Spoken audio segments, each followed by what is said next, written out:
I get furious with guests when they do prep work. Yeah. I'm like, I specifically told you not to.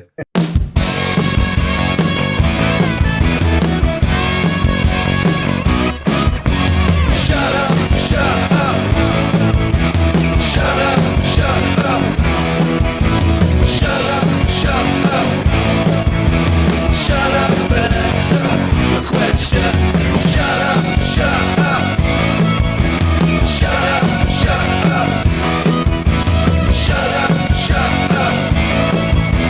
Shut up and answer the question. Hello and welcome to Shut Up and Answer the Question, the show where we take a bloody long time to answer the question. I'm Ethan Lawrence. And I'm Sean Antony. How you doing, bud? I'm good. We're on a Zoom. We're in the room. Zoom. Boom. Boom. Zoom. We're in the That came from nowhere. I don't even know what that was. It was good. It was a good vibe. It was sort of getting us pumped up for it. So This is the party episode. Shut Up and Answer the Question. We've got fat beats and big drinks. Fat beats and big drinks. That's the title of it. This is why I'm not in charge of a nightclub. It folded overnight. You chose the wrong area as well. Yeah, I was in Upper Poppleton near York, and there's just not the scene there. Like everyone goes into the big city, they don't want to go to one of the satellite villages, Especially on a Tuesday podcast, evening. Sean? What is this podcast? What are we talking about? I don't know. But yes, if we're on a Zoom, it can only mean one thing, can't it? It can mean that, And it does. yeah. We could be on a Zoom Thank for you other reasons, but it mainly is this. Yes, it means we have a Yes. guest, Sean. We do have a guest, and it's a good guest, yeah, I suppose As opposed to the shit guests we normally have. Hey, you said it, not me. Hey, You're the one that's in trouble now. I'm speaking for the pod. Well, if there's nothing left for me to do, I will introduce them, if that is okay. Yeah, I think we've very much run the course of the talk at the top. Yeah. Right. Ready? If you have listened to our show in the past, you will know that we have a variety of guests, from actors and singers to journalists, marine biologists, and yes, even ventriloquists. But today's guest is new, even for us. Our guest today is the founder, director, and brand owner of many companies which he helped build to an incredible level, like Pomegranate, the company that helped bring pomegranate juice to the UK and the EU. And I have to say, if you haven't tried it, you are missing out. Not interested in that? Well, how about Love Hemp, the company that introduced CBD oils, capsules, and gummies to the high street? No? Okay, how about APF, Full Stop Nutrition, Upbeat Drinks, Soda Folk, Love Mushrooms, Windfall Logistics? I mean, this guy just keeps on going. I sought out our guest because of his latest venture, Skip CBD Drinks. I'm a firm believer in the help that they can provide, especially with as someone with anxiety issues as myself. And these drinks not only calmed me, but they actually taste really good. They have a slight adult drink flavor, but have such a unique twist that I had to get in contact and say something. I then let my wife try one. The mint and elderflower one, if you want to know. It's like a mojito. You will love them. And, well, now I've let her try them as well. I think our local stockists will run out soon. But anyway, yes, before we have to change the name of the podcast to Shut Up and Introduce the Guest, let me introduce him to you. It's Adam Pritchard. And thank you so much for coming, mate. Thank you very much for inviting me. Delighted to be here. That is the most effusive intro I think we've had. Sean believes in the product. It was. I did. I did. Well, I bought all the flavors that were available, and I just all in one evening was giving them a go. And yeah, you do kind of just get a vibe after a while as well. And as I said, like I have some anxiety issues, and just that they level you out, and then you can just sort of sit and enjoy the moment, kind of thing. And yeah, they've been almost necessary for me. So thank you very much. Yeah, good to hear. So where did this idea come from? The idea of bringing a CBD drink into the mainstream. Well, we had actually brought a range of CBD waters into the mainstream probably in around about 2018, and then all the rules changed on CBD, in 2020. So we had to remove our CBD waters in Love Hemp from the market to comply with the legal restrictions. And we just parked our involvement in soft drinks at that point, because CBD in drinks was getting quite difficult and complicated, because the only way you could get the ingredient was from America, and they made the ingredient in a certain way which was outside of UK legal compliance. So we just moved on from that business. We sold, and I came out of the arena of CBD and soft drinks for a good few years. And then about 2 years ago, I maintained my relationships with a chap down on the south coast in the UK, who is a bit of a genius, whiz, incredibly clever, committed guy who is passionate about medical cannabis, CBD, and specifically around cold press CBD. And cold press CBD is a CBD that's manufactured in a way where it's pressed rather than extracted. And by pressing, you retain all the terpenes and the flavonoids that are in the plant, along with all the other cannabinoids at very low levels.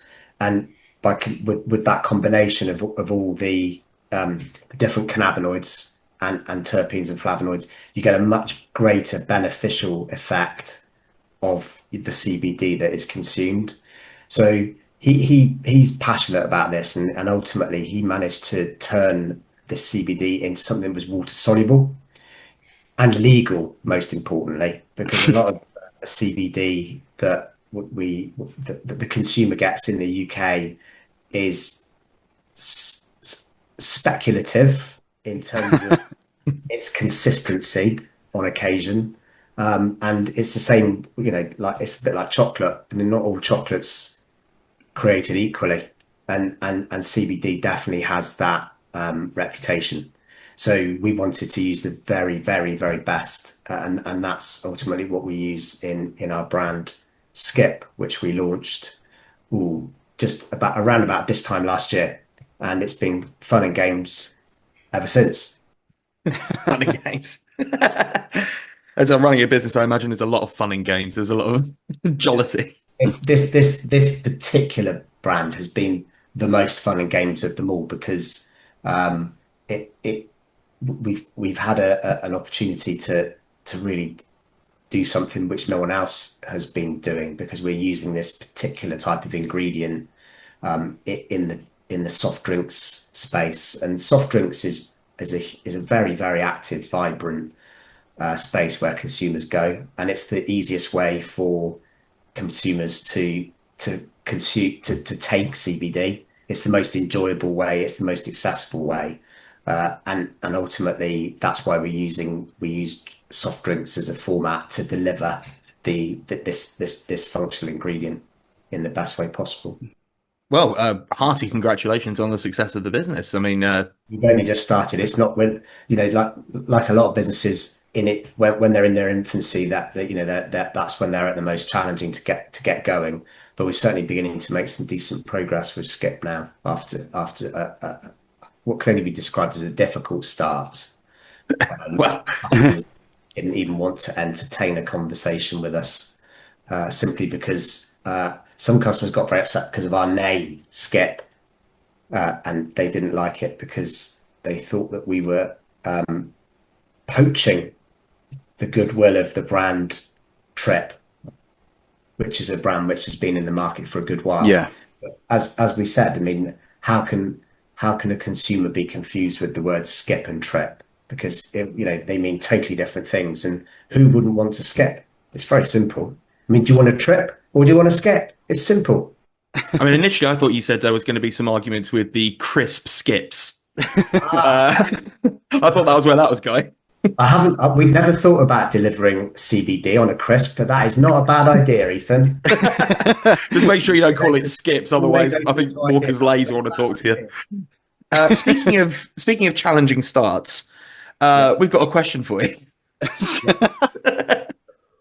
It's a question from Jordan. Now, I delved into the vault for this one because you're a businessman, Richard. I'm a businessman. Sean's a businessman. So it would be remiss not to take a very serious question and, like, really explore the intricacies and the ins and outs. But just let me clarify. Who's Richard? I'm Adam.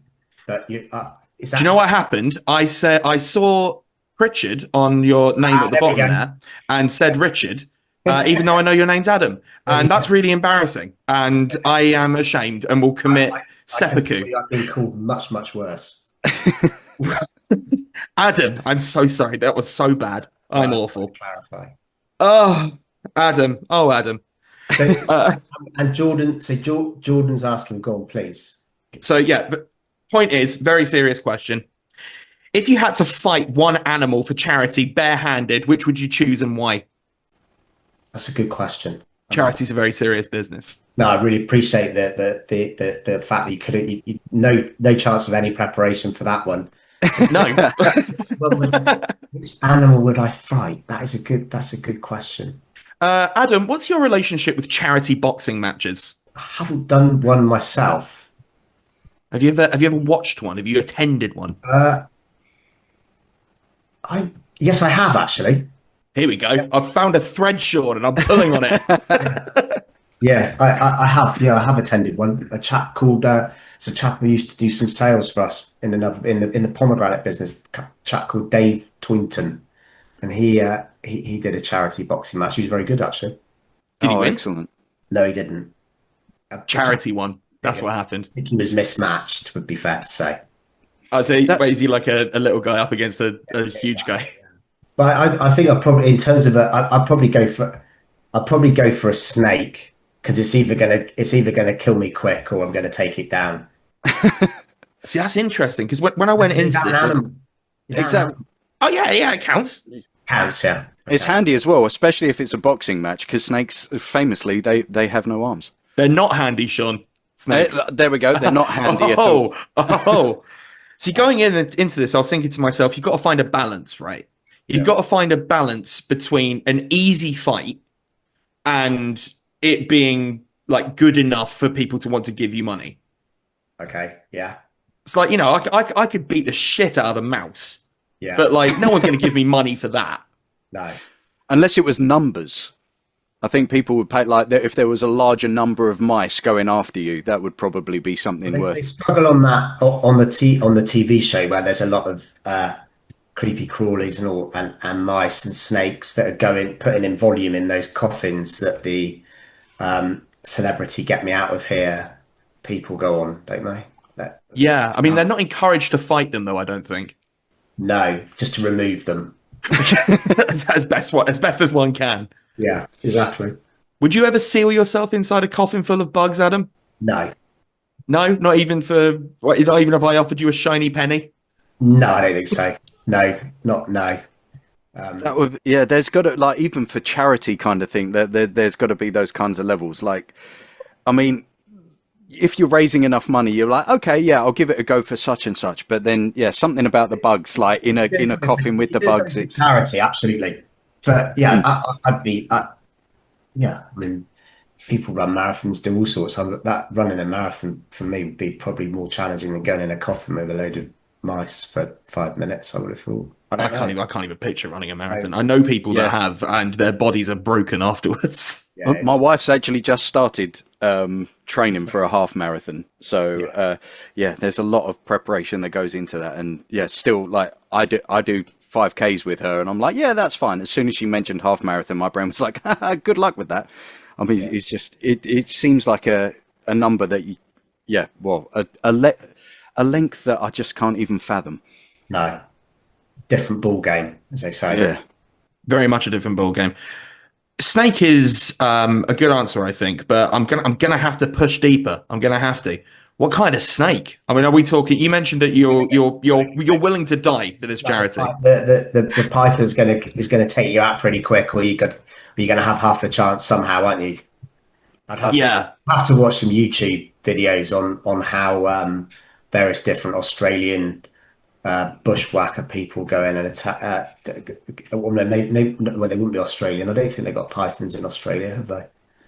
I mean, they've probably got something. You've got something in there. It's Australian, the land that wants to Got a kill lot you. up the north of Australia, having travelled up to the north of Australia many moons ago on a camper van. Oh, amazing. But I don't know if they got them over there. But anyway, I'd watch the videos and see how you attacked from behind. I think would be the safest. If Jumping memory on it, serves, they have sort of like a hook on a stick Yeah. that like they sort of Oh yeah. they sort of get it under the neck. Yeah, but that's for isn't that for cobras specifically, where they're teaching them to charm out of the basket? I'll be honest with you, I am well beyond my area of expertise here. Likewise. So yeah, snake charming. You don't see any snake charmers anymore, do you? No. Yeah. I think it wasn't it like they thought it was the music that was charming them, but in actual fact it was the snake was reacting to the vibrations that were being made, and so it was just trying to work out how to attack it. But because the vibrations were just sort of essentially blinding it, it was just trying to see whereabouts it was. And they did it with a recorder or something, weren't they? But is that how they did it? Yeah. I can't remember what that's. It looks like a big recorder, doesn't it? And It's got like am I just imagining this? But it has sort of like almost like a bulb at the bottom. Yeah, this flute recorder thing. It's not a recorder. Or am I just picturing the films? I think that might be a problem. Oboe or something like that, maybe. Yeah. An oboe. Just picturing a year 6 coming in with one of those. Yes. What do you got? Health and safety at the school day. No, it's a shame that the bottom's fallen out of the snake charming market. Absolutely. There's no growth there anymore. No, definitely not. I'm just watching as you've taken a sip of that. That is the elderflower mint flavored. Yes. So, and have you received your latest parcel or not? No. We've received a batch, and I worked through them with my wife quite quickly. I made sure that Ethan got some before we went through them all, but it was okay. They're very quick to go, but it's just those flavors, man. They were I think it was the mojito one. Well, we called it the mojito one, but the mint and elderflower, and then was it the peach and ginger as well? Was strangely Moorish as well. We're working on a couple more at the moment.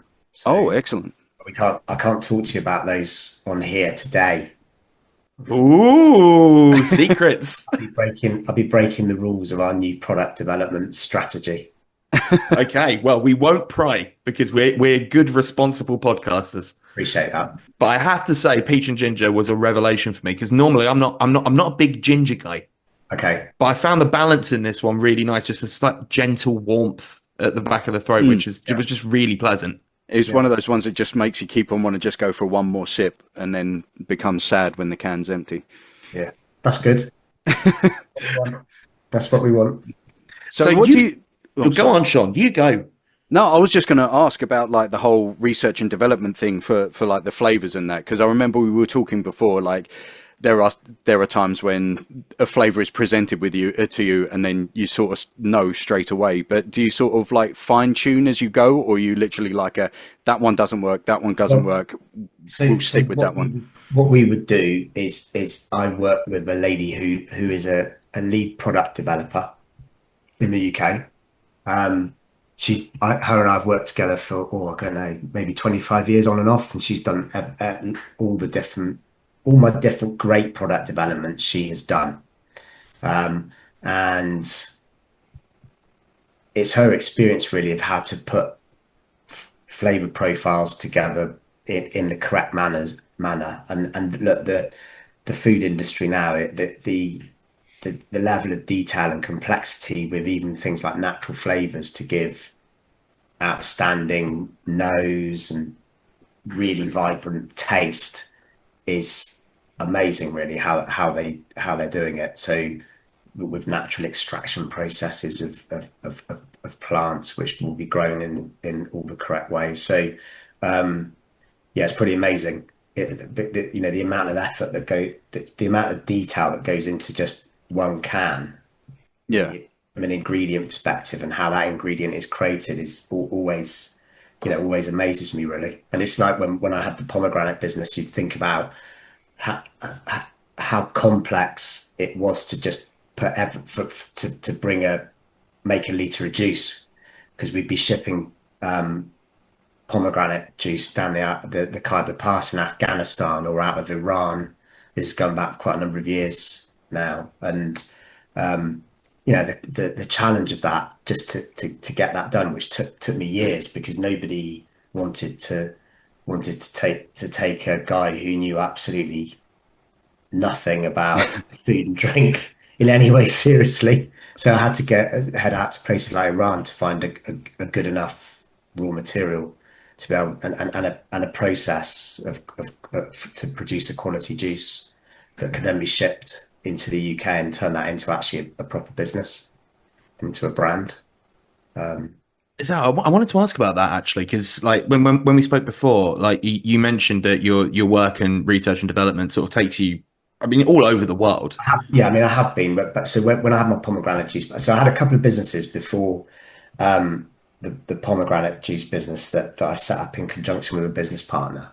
And the two great failings that I'd had from the previous two businesses, I didn't actually have a clue what I was doing. So when we launched the pomegranate juice business, I made a point of making sure that if I was going to launch a brand and a business, I actually knew what I was actually doing, which sounds bizarre, but a lot of people will create or do businesses and they start them off thinking, oh, this will be nice, but actually to have any type of business is really hard work, and to get a business, to make a business successful is a huge challenge. It's very rewarding, but it's hugely challenging. So I had my first business was a car brokerage business that never actually sold a car or really got a phone call.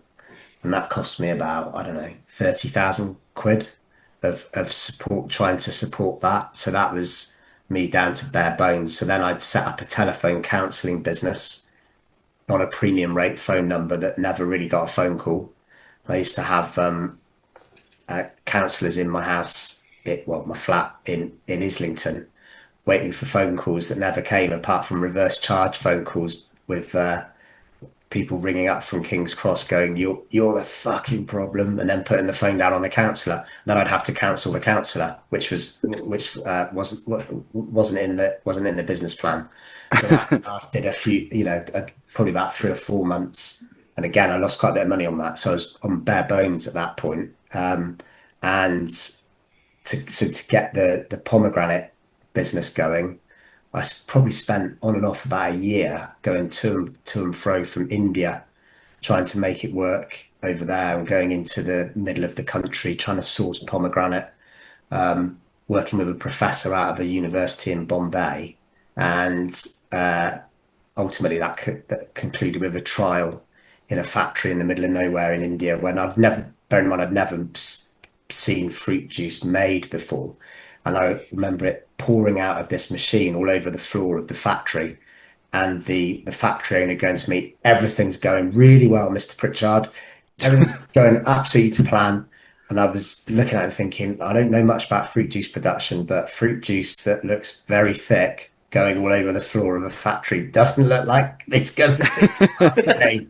And sure enough, we then went to hit their house afterwards, which was they were very hospitable. Drank, I think, 1.5 bottles of Johnny Walker Black Label whiskey between a few of us, which was an interesting experience. And woke up with a monumental hangover and had to get back to the airport the next day in a car which was dodging every type of donkey and animal as it does, and I'd never felt so ill.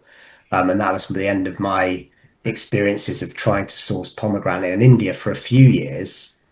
And ultimately that then led me to Iran, because that was the only place that was actually producing a quality enough product. But that's the complexity of just getting the first litre of juice produced.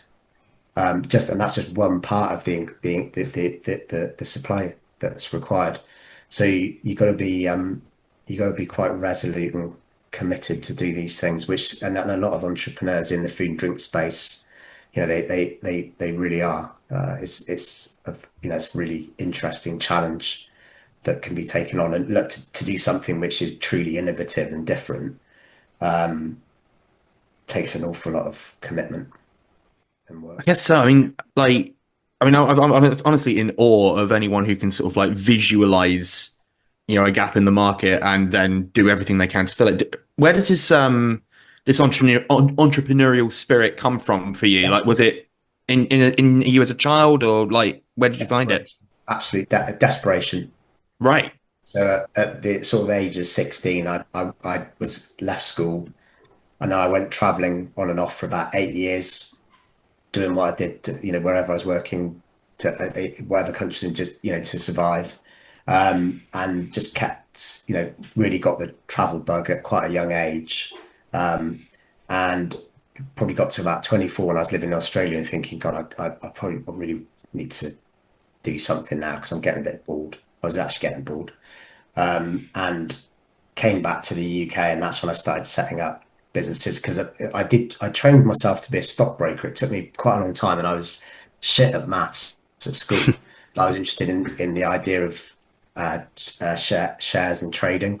So I did train myself to be a stockbroker, but I couldn't really get any sort of decent job in the city. I did do a job for 6 months, which was really the only job of any note that I'd held down where I was actually an employee. Because generally speaking, if you can ask my wife, I'd be relatively unemployable. So I've always worked for myself. And I did that job for 6 months in the city, but I hated it, got fired. And that sort of forced me into the position that I was going to start setting up businesses. And then ultimately the first two failed, but the pomegranate juice business sort of got going, and started rocking and rolling. I'll never forget, we took an order from a wholesaler and then got the second order. And I thought, wow, I can't believe it. This is like success. And we took, had 2 orders in a week off the same customer. And, and that business, in the end, it became a retail value within 3 years of it launching. It was a 25 million retail value business. Wow. That's amazing. Yeah. And it just, that established the pomegranate juice market in the UK. And then was it literally gone? Oh, sorry. I was just going to say, like, when you were starting it off, was it sort of like, again, like once you've got the traction is when you started seeing it grow quite a bit, or was it quite instant? Initially, I got it started off, and we got it into, I think it was into Waitrose. First of all, it was into Waitrose, and knowing nothing about, again, nothing about the sales of a brand in a retailer. Really, that's just the start of the journey. But a lot of people would think that if you get it into a supermarket, that's it, you've done it, you've made it. But the reality is that once you get it into a customer, you've got to make it work once you get it into that customer. And so for probably about a year, the brand sort of just sat there, sort of not doing particularly well, was relatively undiscovered, and was really, the business was just sort of beginning slowly but surely to go under. But we then managed to get it into another retailer, into Sainsbury's, I think, and then we started to do some marketing around the brand, around the health attributes, and that then started to generate awareness with the consumer, and then it started to snowball from there, really. And this is going to sound like a weird question, and I hope you take it in the spirit that it's meant. Yeah. Why pomegranates? Like, where did that idea come from? So my business partner, who I started the business with, he was involved with the purchasing of rugs from the Far East and that part of the world, and Afghanistan were a big supplier of rugs, and they were bringing the rugs over into Pakistan, and had been in Pakistan. And he called me up and said, look, I'm over here. I've seen this juice. I reckon we could do something with it. And I said, look, you don't know anything about juice. I don't know anything about juice. So why on earth would we do this? And he said, no, this is good. This is an opportunity. And I thought, okay. And this is when I'd lost my job. So I lost the job in the city. done a couple of businesses already that hadn't been successful. And I was thinking, God, I'm just going to have to bite the bullet here and go try and get a job back in the city, and doing something that I knew that I absolutely hated. And I knew I hated it because I used to get on the train when I was working in the city, looking at all the people around me on the train. Because you get on the train same time every day, and look around and think, oh my God, is this me? Is this this is what's going to happen to me over the next 20 years? And I just thought, this isn't me. And that sort of inspired me really to think, right, I will give this one a proper go. And that's why I then spent quite a bit of time going to and fro from India, spent some time with a professor at a university in India who was an expert in pomegranate. And ultimately that gave me the basis of knowledge to be confident about how to go and source the right product, and ultimately how we could make the right product. But, there was a lot of realization on that journey just to even put in the first litre of the juice on the shelf, because I had to compromise where I'd started from, whereas I wanted to make a 100% pomegranate juice product, thinking it was going to be making it the greatest product on the market and all the rest of it. But the reality is that the way that pomegranate juice was produced at that point made it very astringent. So you couldn't really, you couldn't launch it in that manner. It wouldn't have been you wouldn't sell much. Also, very important, it's bloody expensive. So I wouldn't have been able to put it on the shelf at a correct price point. So I had to compromise that and make a decision around using a concentrate, making a juice drink, where it has a much lower juice content. But ultimately that was a great decision, because just that one product, that first product that we made, was probably doing 10 million of sales a year within 3 years from launch. That's really incredible. Like, it's, again, there's just the vision of it, just to be sort of like, there's a gap in the market. Yeah, like I said, I had to compromise my thinking. Yeah. But ultimately, in the end, we actually were making pomegranate juice in India and shipping it into the UK, which is where we had started the journey from.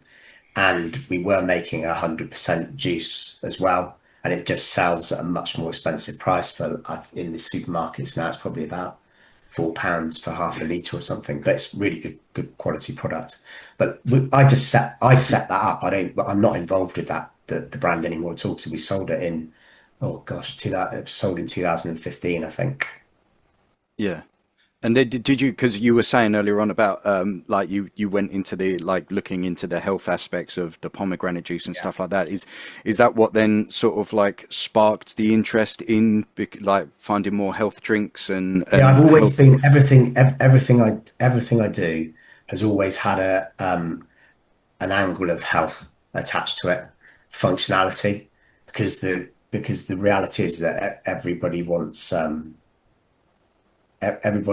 to have something which is beneficial without compromising on taste or refreshment in the case of drinks, for example. So it's just how. Also, I'm an advocate on things like sugar. I mean, you just don't want to have stuff, with high sugar and etc. It's just. It's all wrong, and the way that the way the world is going, and the way that the consumer is seeing things, is that high sugar products are not good. And I've always done everything without using any levels of sugar of any note. Certainly in Skip we don't use any. We didn't use any in our in the pomegranate brand either, or the Love Hemp business. Yeah. So we've got the mushroom business. Don't use, obviously sugar isn't used in that. So no, everything's always got a healthier angle to it, because that's today's consumer. I mean, if you think about Coca-Cola, is there any way that, if you think even the world's most powerful brand, imagine if Coca-Cola didn't exist and somebody went in to sell Coca-Cola to a Tesco today, they wouldn't even get through the door. They'd be laughed out. It's been laughed out of the door, because the amount of sugar that's in it and all the rest of whatever's in it. So these are, but these are very long-standing brands, and we who doesn't drink a Coca-Cola every now and again, and some people love it, they're passionate about it. So. And I think, but I mean, even now you see these larger brands, like there's a seems to be at least like a concerted push to sort of, if not like make their like original brand healthier, at least provide alternatives. Yeah, they use artificial sweeteners, which are their own thing, but like it's exactly. But you're right, yeah, Coke Zero or something like that for sure. See, yeah, that's the thing. You got there early, Adam. You got there early. You knew what they didn't. Yeah, the reality is though, when you're committed to those principles, it will cost you more to make things as well. And so there's that is a challenge. We certainly in the pomegranate business, we used where everyone else was using sugar in their drinks, we were using it was like it's called a deionized grape, where you take the juice of the grape, and then it's stripped of its color and taste, and it leaves just the fruit sugar element, and then you put that into the product. But obviously that costs about 3 times more than using sugar, but it means that you don't have it's got a much lower glycemic load. And that was very successful because it helped with the taste profiles. But in the end, it still got lumped in with sugar the same way, because it suited the Daily Mail or whatever newspaper it was to lump everything in together. It was an easier sell, and so that that's the nature of the beast. But so that's what we were doing with what we did with the pomegranate brand. Do you find that consumers are these days, especially, just more responsive to natural ingredients and making sure that things are done in a sustainable and healthy way? Yeah, absolutely. I mean, I don't think any brand appealing to a younger consumer has to be incredibly mindful of that. They're very savvy. Everything's on TikTok, on Instagram. Transparency, efficacy, believability, whatever the word might be, credibility, trust, are absolutely critical now for brands appealing to the younger consumers, for sure, because everything's so out there. It's so easy for information to be shared so quickly with between tens of thousands of consumers immediately. It just spreads so quickly as well. Yeah. Are you conscious of that with your brands, trying to sort of stay ahead of the quote unquote story, as it were? I think you can't. For us, we wouldn't be too focused on the press element. The key is to I've got our guiding principles and our moral code of what we're trying to create. Myself and my business partners, we would have children ourselves, and we know what we want them to eat and drink. And if we're playing to our own principles, then we'll only ever put products out there which have a level of response, which from a product quality perspective are produced and created and manufactured, etc., in a highly responsible manner. And it's so much it's so much easier to stand behind it because you've got the principles and your reasons behind it to stand behind anything that we make. And I know how we make it, and I know the effort that goes into it, but also the investment into ingredients. So I think our CBD costs us per milligram. I think it costs us somewhere around 12 times per milligram of what the other CBD soft drinks brands invest into their CBD. So you can draw your own conclusions from that. But what we are able to say is that each of our milligrams of CBD that goes into our drinks delivers 8 times the benefit of a standard CBD isolate that goes into all the other drinks brands that are on the shelf. So that's an efficacy piece that's very important for us, and that's the whole rationale for our brand. Skip, is that it does deliver something which is over and above anything else in the market. And forgive me if it's a stupid question, but with terms of the CBD content and stuff like that, is it sort of judged in a similar way as like an alcoholic drink in terms of like age and? I think it probably was, but that's all, Okay. that's all changed now because the guidance now is that consumers should only be consuming a certain amount of CBD a day, and so all of the CBD brands on the shelf in the UK are all breaching that guidance. And part of the reason why we wanted to launch Skip was because we knew that was going to be happening. And our CBD, we don't have to include it at such a high dose to get for the consumer to get a benefit. So at the moment we have 5 milligrams of CBD in our soft drinks, but we're able to claim 8 times the benefit per milligram. So i.e. it's equivalent of 40 milligrams of the isolate CBD that all the other brands are stocking, which would actually deliver the consumer the highest benefit by drinking Skip. But it's a slow burn. It takes time to put your brand into market, to get your message across. But we're getting there slowly but surely. If I was to ask you to pop on your Nostradamus hat for a second, where do you see the direction of travel for CBD and other cannabinoids generally in sort of like a legal framework in the UK? Yeah, so there's been a lot of work on that by the Food Standards Agency in the UK. I mean, they've been deliberate but very slow, partly because of COVID.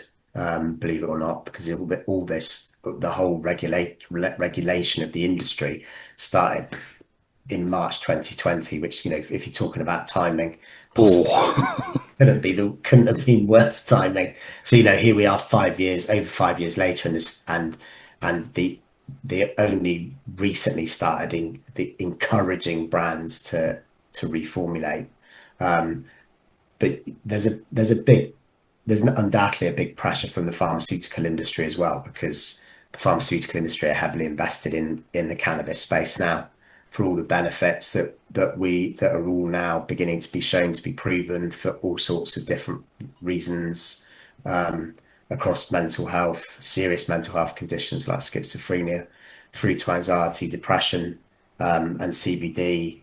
Medical cannabis plays a role, and there's clinics popping up now there's cannabis clinics popping up everywhere, especially in London. There's quite a few where you can take your private prescription and go and get what you need. Now, some of the benefits, certainly with the cannabinoids like THC, where they've been shown to have a benefit for psychiatric conditions, that is. That's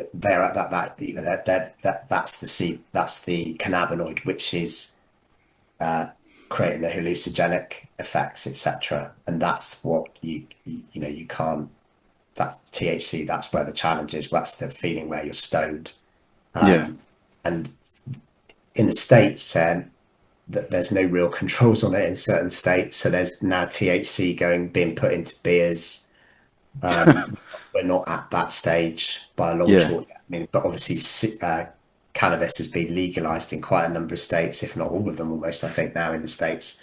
Again, I don't think we're anywhere near that in the UK as much as people would like to think we might be. I don't think we are. I don't see any real progress on that. I think the main guy for that was Boris Johnson, and we saw what happened to Boris. Yeah, we did.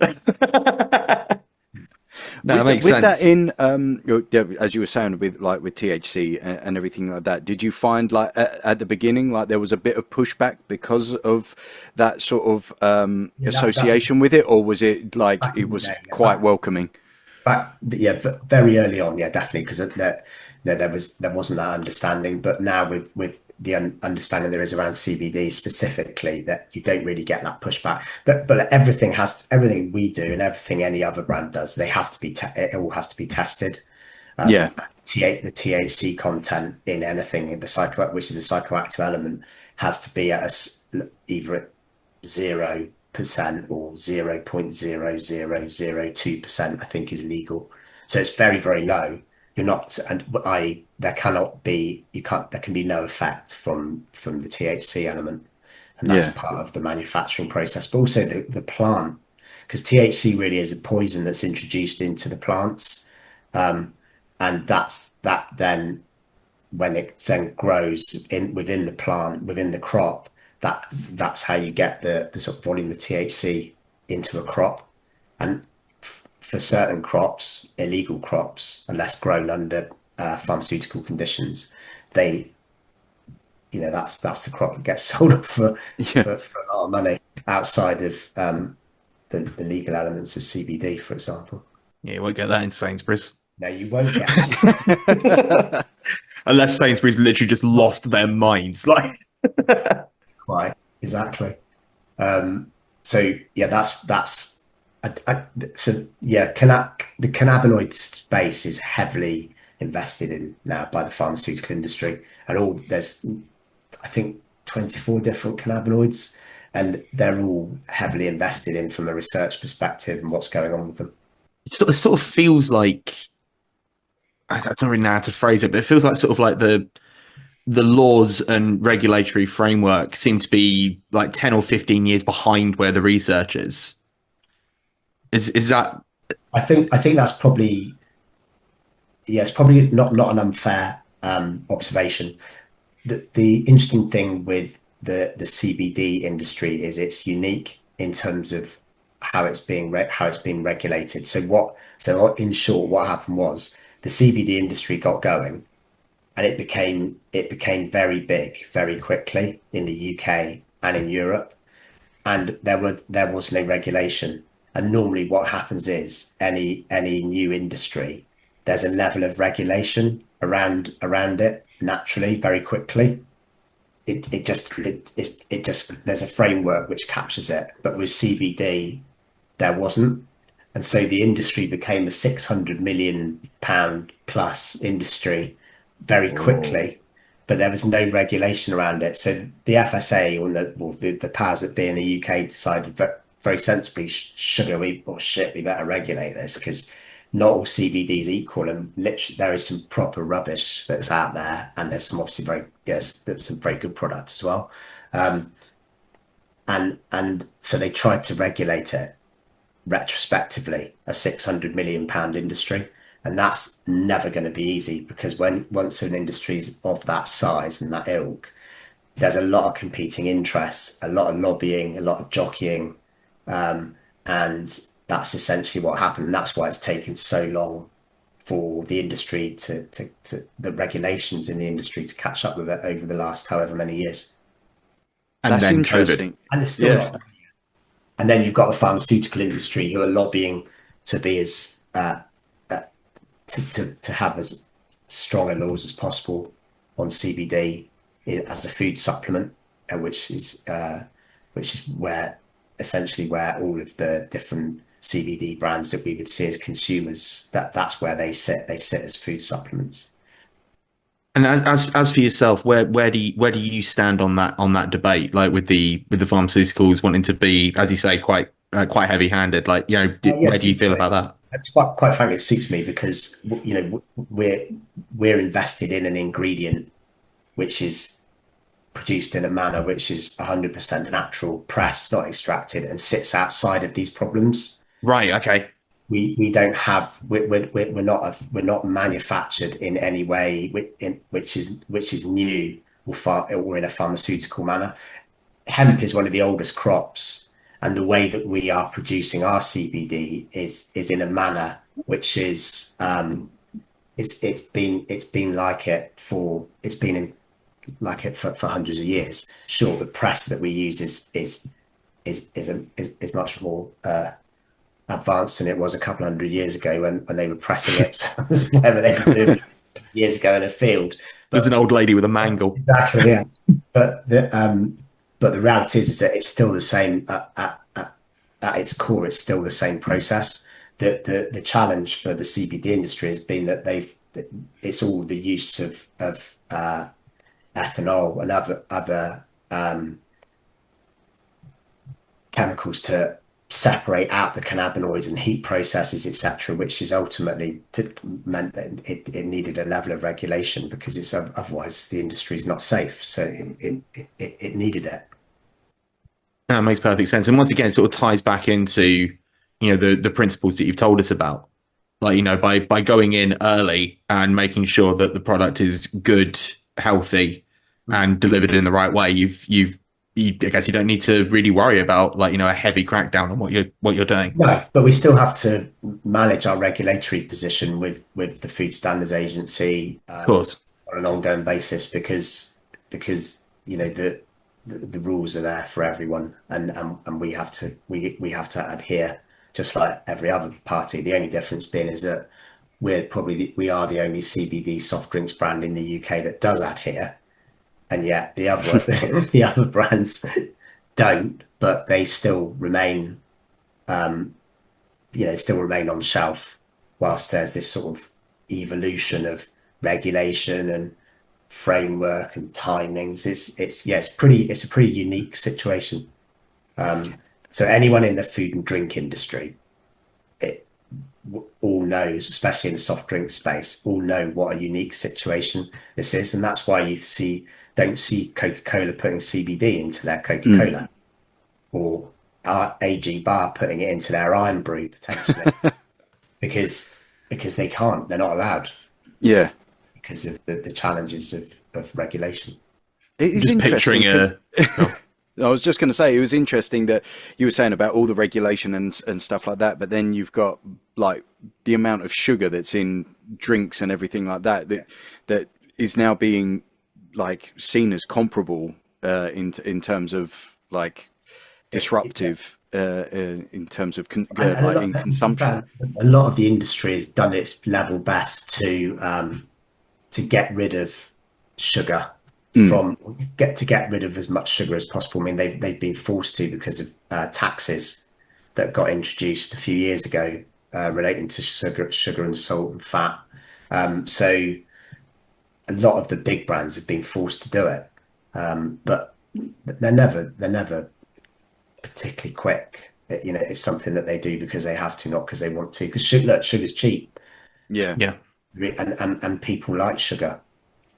It was just an inconvenience. If you look at cranberry juice, for example, I mean, that's the best example of something that uses a lot of sugar that most people wouldn't realise. I mean, I think probably at least 25% of a cranberry juice carton would be pure sugar. Oh, wow. Yeah, but back in the day, that product was sold as good for your heart, anthocyanins, good for your cystitis, all sorts of benefits.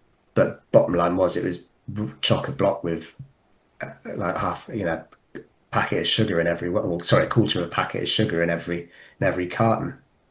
I think that's largely because I can't see drinking pure cranberry juice as being particularly pleasant. No, it's not. And you're absolutely right. It would be incredibly bitter. I wouldn't like that, actually. No, you're absolutely right. Just to go back to what I was going to say, because I wanted to get it out because otherwise it's going to play on my mind. I was just picturing John Coca-Cola back in the day when they actually put actual cocaine in Coca-Cola. Well, there was that. Yeah. Yeah. And they were like, oh, no, we can't touch that. Still hard to believe that, isn't it? I remember reading something one time. I can't remember what it was, but like one of the initial selling points of heroin was that it was not addictive. Yeah. I know. Which is look at the scandal in America with the oxycodone stuff and the drugs over there for they're heroin poppy induced drug created drugs like opium, and the problems that has caused in the States is enormous, but all done under the guise of it supposedly helping people with pain management. It's horrifying. I've heard about all of this, and it is a horrifying space. So if you don't mind, I'm going to steer it away from horrifying things, and instead talk about you fighting an animal for charity. So, so are we settled on a snake? Yeah, we'll go for the snake. I mean, I've said it, so I've got to stick with it, haven't I? I mean, you don't have to. Like, I don't know if any part of this conversation has perhaps encouraged you to think different. I'm very allergic to cats, but we're just sort of in the process of launching a cat litter business shortly. So I'm not going to fight a cat because I've got to go with it with cats. So yeah, I'll stick with a snake. I don't think I'm allergic to. Right, I have to push down on this. So allergic to cats. Cat litter business doesn't seem like a natural fit. No, it's not. Actually, but from a so we've got a particular type of cat litter that we're launching, which will make us the most give us the most sustainable cat litter in the world, done correctly, which we will do correctly, and we're using a particular type of natural occurring food waste. To do it with, so we're hoping to have that in the market in the next few months. So by using food waste, essentially, that's sort of almost a closed loop, right? That's perfect. UK grown, UK manufactured, UK waste and then used as litter rather than as fire pellets in the nuclear fire stations. I think is where they go at the moment generally. That seems safe. Yeah. Oh, God. Bloody hell. Yeah, I know. That's made me think again about. I mean, I don't have cats, but I live next door to a guy who has just recently acquired some kittens. So I feel I may be going around there and advocating for some sustainable cat litter. Send some down for you to try. I'm sure he'd be very grateful as it goes. Just a random question that I just thought would tie on to the last question as it goes. You're fighting a snake for charity. Yeah. Top of your head, what charity would you like to fight a snake for? I probably would be for something with children for sure, because they're obviously helpless, aren't they? And they need all the help they can get in a lot of countries. But it's certainly countries like where I've visited in India and Afghanistan and stuff. We often supported charities over there with the pomegranate business, and saw some big transformations that can happen with very little investment, with very committed people that work in these charities overseas. Pretty amazing, really. So yeah, always with something with children. That's great. I'm going to set this up. Actually, I'm going to set up this boxing match against you and a snake, and we'll save some children. It sounds like we'll make a day of it. Yeah. Okay. Fair enough. We'll get all people down to the field, and we'll all have picnics. And I'll get eaten by a boa constrictor or something. It's for charity. Yeah, well, there we go. Come out. So I guess to sort of round out our conversation here. Obviously, Skip's doing great guns. We've got the cat litter coming. What is next in the world of Adam Pritchard? Oh, for me, it's just I'll just be focusing on these businesses now. I've got my family, and I've got 3 children, and I mean I love business, but you've got to get a bit of balance. Oh yeah, yeah, definitely. My wife will tell you I'm not always the best at that. So having 2 or 3 different businesses that I'm very involved with and leading is quite a lot to have on one's plate. So and I love it, but yeah, balance is critical. I mean, it's good. I mean, ultimately, you've laid all this groundwork. Yeah. For what you've done. So I reckon you deserve a couple of days off here and there. Thank you. Well, Adam, thank you so much for coming on the podcast. We really appreciate your time and what I imagine is a very busy schedule. So thank you for making the time for us. It was fantastic. Yeah, great to see you both again. And I've told my kids that you'll be back on our screens shortly, Ethan. Yes. So We're massive fans, and wish you all the best with what you guys, both of you guys, are doing. Well, thank you very much. It's very much appreciated. Adam, is there any? I mean, it's sort of a weird question because we normally ask this to artists and things like that. Do you got anything you want to plug? I suppose I'm supposed to plug Skip, aren't I? Yeah, I guess we'll go that way. You go to Skip, drinkskip.com. We're also in every home bargain store, but you'll have to be quick because we sell a lot in there, so it doesn't stay on the shelf that long. They do disappear. I can attest Yeah, that's to largely that. thanks to you, Sean. Yes. Shut up, they're good. I'll see you in there with your big bag with a dollar sign on it. Yeah. So that's the plug, chaps. But thanks for having me on. No problem. Thank you for coming. And drinkskip.com, everyone. Credits? Thank you for listening to Shut Up and Answer the Question. I am Sean Antony at Sean Antony everywhere and Loudmouth Gaming on YouTube, and my co-host is Ethan Lawrence, Ethan D. Lawrence everywhere. If you want to follow us, we are Shut Up and Answer Pod on Instagram, Shut Up Pod on TikTok, and we now have a YouTube channel. Subscribe to Shut Up and Answer the Question. Oh, that's weird saying that. If you have a question you would like us to answer, send it to shutuppod@yahoo.com or join the legal team on our Discord. The music was by Eyes on Legs and the artwork was by Kitsune Kei. Thanks Podbean for hosting us. Catch you later. Shut up and answer the question. And that's it. And that's Oh, that was fantastic. Thank you so that was absolutely fascinating. Oh, thank you. Hopefully, yeah, that's a bit different, but I don't know.